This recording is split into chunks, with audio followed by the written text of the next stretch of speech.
Hey everyone, welcome back to the channel. This is Roger H3, and today I'm going to talk about the current state of Overwatch 2, as well as what I believe the future of Overwatch 2 is going to look like, and I might sprinkle in a couple other topics along the way. Also, if you guys are new to the channel, or if you've been around and just haven't yet, please subscribe. Only 2% of my viewers on my last video are subscribed to the channel currently, so please support me as I continue to grow, and let's go ahead and get on to the topic of conversation. So honestly, the way I want to go about it, I think the first thing I actually want to talk about, and I think it's important that everybody needs to reflect on this, is why did you start playing Overwatch and why do you continue to play Overwatch? And I want to go ahead and tell you guys my story real quick about why I started playing Overwatch, when I started playing Overwatch, and why I continue to play it. So I personally never played Overwatch 1, and I know a lot of people are going to have some feelings about that. And honestly, it is what it is, and I don't really care. I played other games and I had different interests. So when Overwatch 2 first dropped, I actually played it on the day that it dropped. My gameplay was god awful. I'm probably going to add a clip in here just so you guys can see how bad I was. I was walking around. I had no idea what I was doing.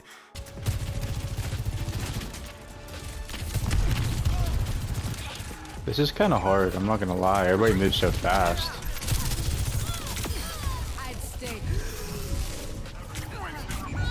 So it was a little bit of a turnoff for me on the game when I first started playing because of the barrier to entrance and not understanding how the game was actually meant to be played. But skip forward a few seasons, and around season 3 and season 4 is when I started playing Overwatch. And the reason I came to Overwatch was I came from Call of Duty, and Call of Duty, as some of you may know, is a pretty broken game as it is. The franchise is kind of failing in my eyes. They're not progressing and doing stuff for the player base to actually enjoy it. Not to knock people who do still enjoy Call of Duty, but for me, it honestly isn't for me as much as it used to be.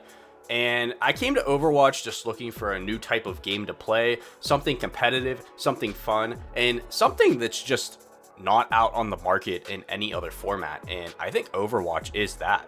I personally honestly really love the competitive nature of Overwatch. I really love the grind of continuing to try to rank up and get better in each role that you can play. I love the team dynamic of it. I know that the community can be a little toxic. We all have issues where I'm sure we're all toxic and we don't realize it, or we don't mean to be, or we encounter other toxic people. And honestly, the best thing to do is just shrug it off. But for me, I think Overwatch is one of the best games out there, and it is currently my favorite game. However, I still want to make this video at the point of view of not being biased and giving my honest opinion on how Overwatch is outside of the fact that I think it is an amazing game. But let's talk about like the issues that are actually ongoing with Overwatch 2. So to start, let's go ahead and talk about matchmaking. Obviously, we all have a hope that this matchmaking issues that we've been seeing are going to get resolved and fixed in season 9. I personally am very confident that these issues are going to be resolved and that matchmaking is going to be better.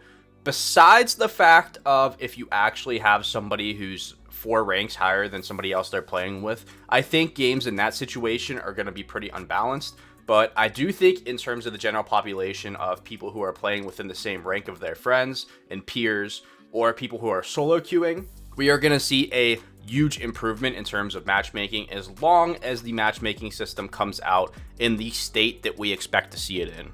Now, I think we can all be excited about this and be hopeful that, you know, our Overwatch ranked games are going to be a lot better than what they currently are. Obviously, there is a level of randomized matchmaking that can't be monitored, I guess, because the system and the way stuff is.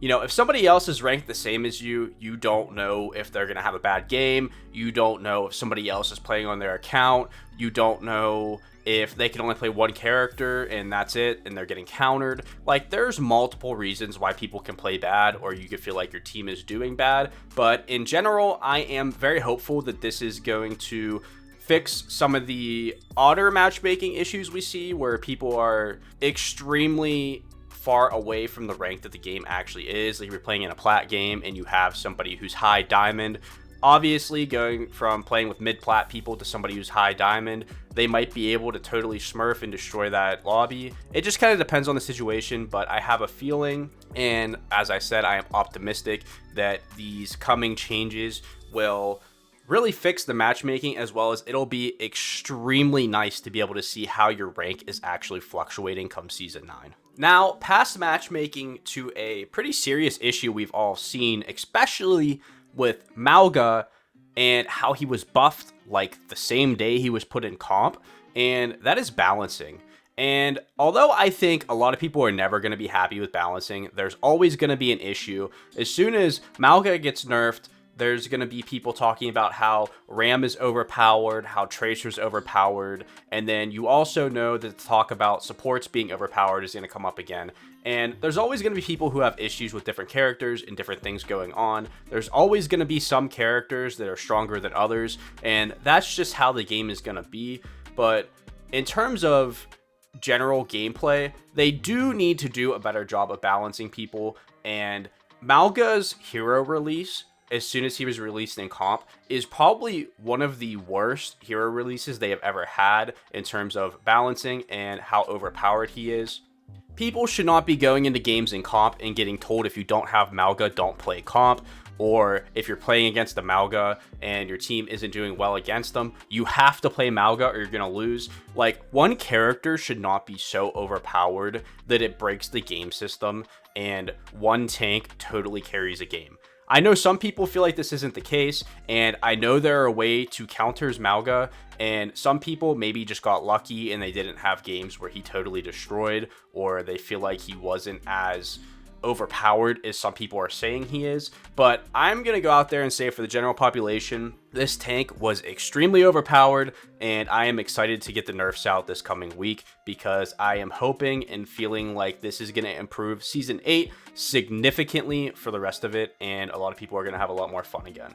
And I think the one last huge issue that I hear and see people talk about is microtransactions. Now, microtransactions really don't bother me as an individual, because I do not pay the money for the extra skins, really. I buy the normal battle pass and that's it. However, I do understand the complaints based off of how expensive some of the skins are, and some of the extra battle passes, like this new winter battle pass they had, where you had to pay to get extra tickets to get other skins that some people feel like maybe should have been available for everybody, and different things of that nature. Like I said, for me, I'm not spending $20 to $70 on skin packs, but for some people who really enjoy that stuff, and once again, maybe they're like me and this is like the only game they play, it is a really appealing thing to have and a really appealing thing to try to buy, because you just like having new skins and they're cool to have.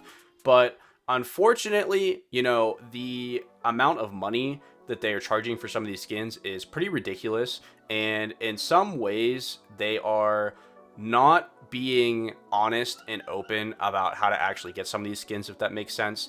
I know when they released the new weapon skins for some of the characters, they had an issue where you would buy a default skin instead of the actual light weapon skin, and it was kind of bugged out. Or there are other issues where, like, you have to pay more money to get extra tokens or tickets for things that you maybe feel like you should just automatically get, and different things of that nature. There's a lot of conversations going on, and there's a lot of things that probably need fixed up. I am going to say this is an issue that's going on with a lot of games, and you know, the thing that raises the prices about all these packs is that people pay for them.